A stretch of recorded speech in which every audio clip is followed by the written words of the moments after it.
Hoje, vamos conhecer o caso trágico que envolveu uma brilhante cientista e uma sequência de eventos que culminaram em sua morte. Esta é a história de Helena Greenwood, uma mulher cujas contribuições para a ciência foram interrompidas por um ato brutal de violência e do homem que a perseguiu até seu fim. Oi, gente, sejam todos muito bem-vindos ao canal. Meu nome é Kaline e eu sou uma VTuber que conta casos criminais reais. Se você gostar do vídeo, curta, comenta, compartilha, se inscreve no canal e ativa o sininho para receber as notificações dos próximos casos. Lembrando, pessoal, o intuito do vídeo é apenas informativo.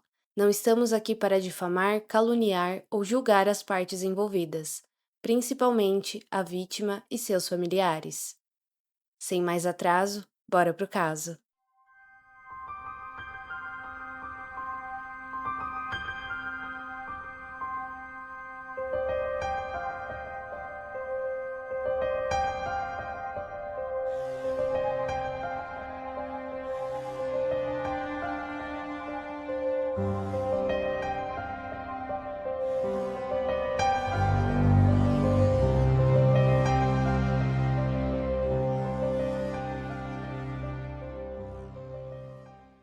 Helena Margaret Greenwood Franklin nasceu em 26 de agosto de 1949 em Leamington, Inglaterra. Filha única do casal Sidney e Marjorie Greenwood. Sidney disse mais tarde que Helena era uma criança feliz e bem comportada, que tinha muito pelo que ansiava e já tinha feito tanto. Ele e sua esposa criaram Helena para que ela tivesse uma mente completa. Disse que ela fez parte dos escoteiros marítimos, grupos de teatro e aulas de arte. Aos 14 anos, ela era sempre a primeira a assumir o leme durante corridas de vela e adorava a ciência. Depois de fazer um exame de bioquímica em Sheffield, Helena se casou com um homem que ela conhecia desde a adolescência. Roger Franklin era um arquiteto arrojado, inteligente e obcecado por barcos e a vida ao ar livre. Em 1972, eles se mudaram para Londres. Helena estava fazendo seu PhD no Hospital São Bartolomeu, que foi parte da Universidade de Londres. Lá, ela trabalhou no desenvolvimento de um imunoensaio, uma tecnologia que ajudou a determinar a dose eficaz de um medicamento. Em 1976, aos 27 anos, Helena se tornou a doutora Greenwood. Em 1977, Helena e seu marido Roger se mudaram para os Estados Unidos. O casal se estabeleceu em Atherton, uma cidade no condado de San Mateo, Califórnia. Helena logo se juntou à Siva Company em Palo Alto, perto de São Francisco. Ela estava a par de um trabalho de pesquisa de desenvolvimento. Durante esse período, Roger concluiu seu mestrado em arquitetura paisagista. Após 2 anos, Helena ascendeu ao departamento de marketing internacional. Ela estava com sua visão em uma nova tecnologia, algo que ela sabia que iria ajudar a mudar o mundo. Ela disse ao seu pai: um dia haverá bancos de dados genéticos que ajudarão a polícia a provar culpa ou inocência. Helena e seu marido Roger eram inseparáveis fora do trabalho. Quando não estavam trabalhando, estavam navegando pelo mar ou trabalhando juntos no jardim da casa. Eles não tinham filhos, mas seu pai, Sidney, acreditava que Helena estava se planejando para construir uma família assim que as coisas se acalmassem.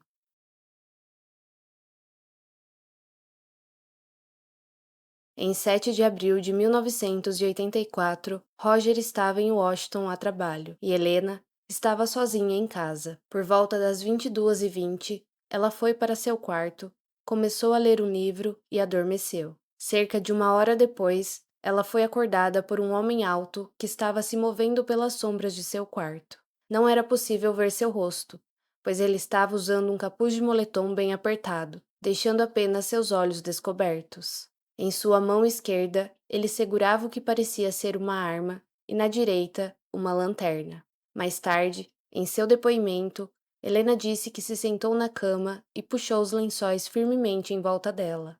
A figura do homem deu um passo silencioso à frente, mandando-a tirar a roupa. Aterrorizada, Helena tentou acalmar o homem com uma oferta de dinheiro. Ele a seguiu até o escritório da casa e ela derrubou todo o conteúdo de sua bolsa. Mas tudo o que ela conseguiu encontrar foram 75 centavos. Ele mandou que ela fosse para o quarto novamente. Então, mandou que ela se sentasse na cama, se aproximou e colocou as mãos no ombro dela. Helena disse que o empurrou para trás e resistiu aos seus avanços, dizendo a ele: Não, não posso continuar com isso.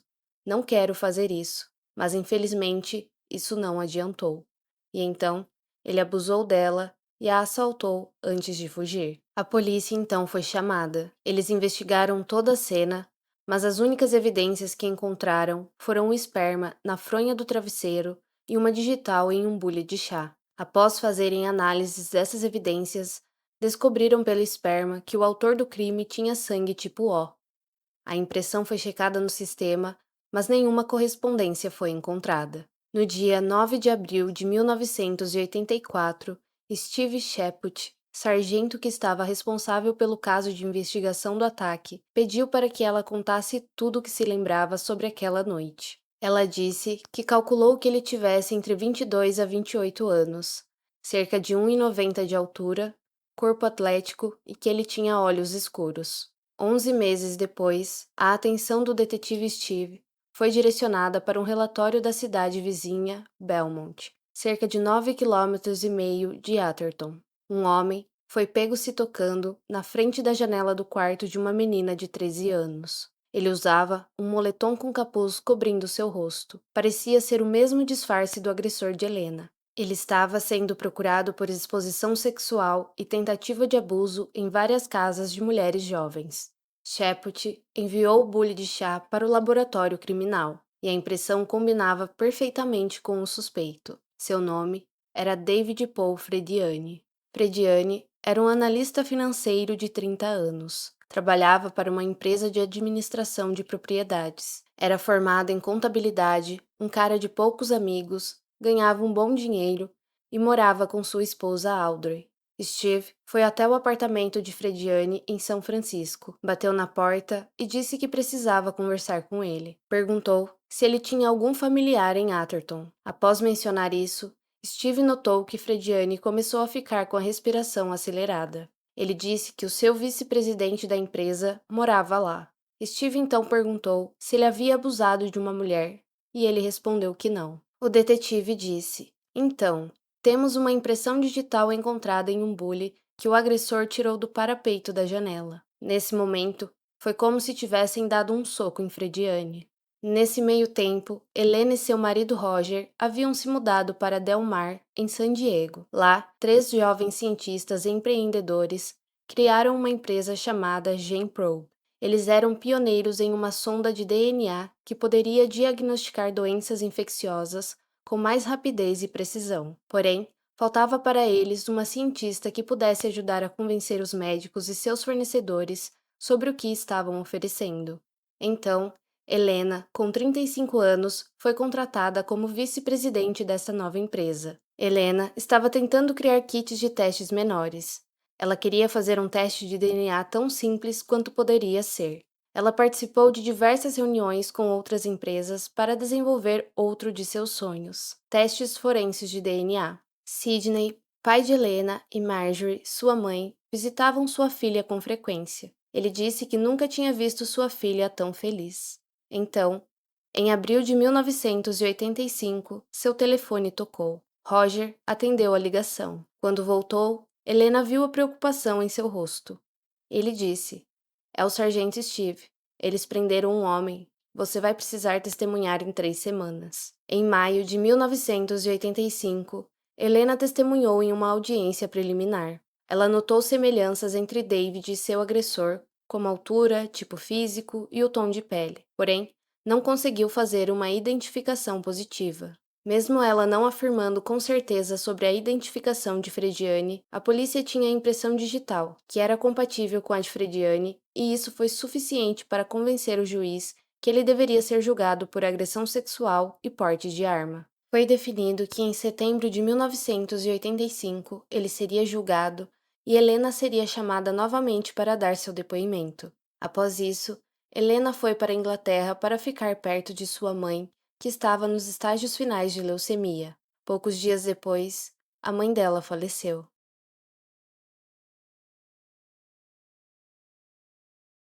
Na manhã de quinta-feira, 22 de agosto de 1985, em Del Mar, parecia ser mais um dia comum. Helena já tinha voltado há algumas semanas da Inglaterra. Roger saiu às 8 da manhã para trabalhar em seu escritório que ficava em San Clemente. E Helena estava se preparando para ir para Jane Pro. Naquela manhã, Helena tinha agendada 2 reuniões de negócios. Conforme a manhã foi passando, a equipe começou a ficar preocupada. Todos já haviam chegado, menos Helena. Isso para eles foi muito estranho, porque ela era sempre bem pontual e se tivesse acontecido algum imprevisto, ela teria telefonado ao menos para avisar. Disse que tentaram ligar para a casa dela, mas não obtiveram respostas. Decidem então telefonar para Roger. Ao receber a ligação às 13h30, ele saiu imediatamente do trabalho e foi para casa verificar. Ele chamou o nome dela e não conseguiu obter nenhuma resposta. Encontrando algo para se apoiar, ele subiu na cerca do portão do pátio, a única entrada para a casa. Olhando para baixo, ele encontrou sua esposa deitada de costas, com a cabeça virada para o lado. O conteúdo da bolsa estava todo espalhado ao redor dela. Os sapatos não estavam em seus pés e os papéis do escritório estavam flutuando por conta do vento. Roger desceu rapidamente para tentar ajudar, mas percebeu que ela estava sem vida. Ele notou que ela estava com uma mancha no pescoço e que, quando tocou o cabelo dela, estava manchado de sangue e sujeira. Ele correu para dentro de casa para chamar a emergência. A autópsia mais tarde confirmou que a causa da morte foi asfixia devido a estrangulamento manual. Helena estava deitada, com as pernas abertas, a saia puxada para cima da cintura, meia calça rasgada nos joelhos e pés e um dos sapatos debaixo do ombro. Não havia sinal de abuso e não haviam roubado nada. Os detetives também encontraram 2 unhas quebradas nas proximidades, uma embaixo do portão e a outra embaixo do joelho dela. Durante a investigação da cena, eles observaram respingos de sangue de onde o ponto de origem era o trinco do portão do jardim, notando então que as lacerações encontradas atrás da cabeça de Helena teriam sido causados pela trava do portão. Nenhuma impressão digital foi encontrada no local. Apenas minúsculas partículas de pele embaixo da unha de Helena. Para a polícia, era evidente que Helena lutou o que pôde para tentar se defender. E era evidente que aquele crime era algo pessoal, porque quem estrangularia uma pessoa em plena luz do dia? Para seu marido Roger, apenas um nome veio em mente: David Frediani, o agressor de Helena. Helena iria testemunhar contra ele em apenas 3 semanas do julgamento pela acusação de agressão sexual. Era claro o motivo para ele querer matá-la. Na investigação inicial, a polícia eliminou Roger como suspeito. Ele havia saído da casa por volta das 8 da manhã e o colega de Helena telefonou para ele por volta das 13h30 em seu trabalho em San Clemente. Foi constatado que Helena estava ao telefone por volta das 8h30 da manhã, relacionada a uma pesquisa de trabalho. Quando Steve, o detetive que estava responsável pelo caso de agressão de Helena, foi acordado por um policial informando o que havia acontecido com ela, ele se lembra de ter pensado: Frediani a pegou. A polícia começou a tentar verificar sobre Frediani. Quando procuraram o nome dele nos registros, descobriram que Frediani havia se envolvido em um acidente de carro ao sul de Los Angeles no dia 15 de agosto. A polícia imaginava que ele estava monitorando a casa e os movimentos dela, tentando entender sua rotina. Quando ele foi questionado o que estava fazendo perto de Los Angeles, ele disse que estava de licença do trabalho enquanto aguardava o julgamento, que estava indo para um resort nas montanhas do Lago Tahoe, mas que mudou seus planos de repente e foi para o sul de Los Angeles.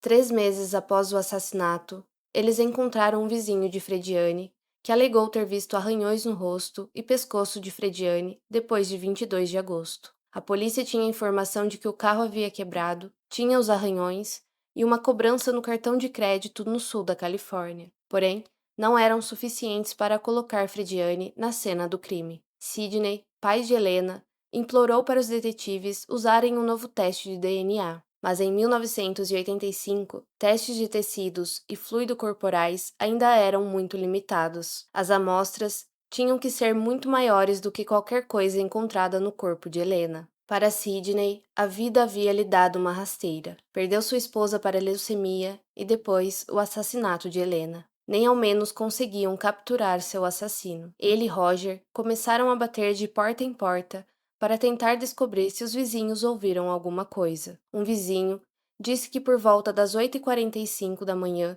ele estava se arrumando para o trabalho e ouviu um som como um grito abafado. Terminou correndo de se vestir e correu para a rua para verificar, mas não encontrou ninguém e nada de suspeito. Sidney e Roger informaram a polícia, porém, um detetive disse que sentia muito e que era melhor eles tentarem seguir com as suas vidas. Os arquivos de Helena foram enviados para o Departamento de Homicídios, onde se juntaram a vários outros casos não resolvidos.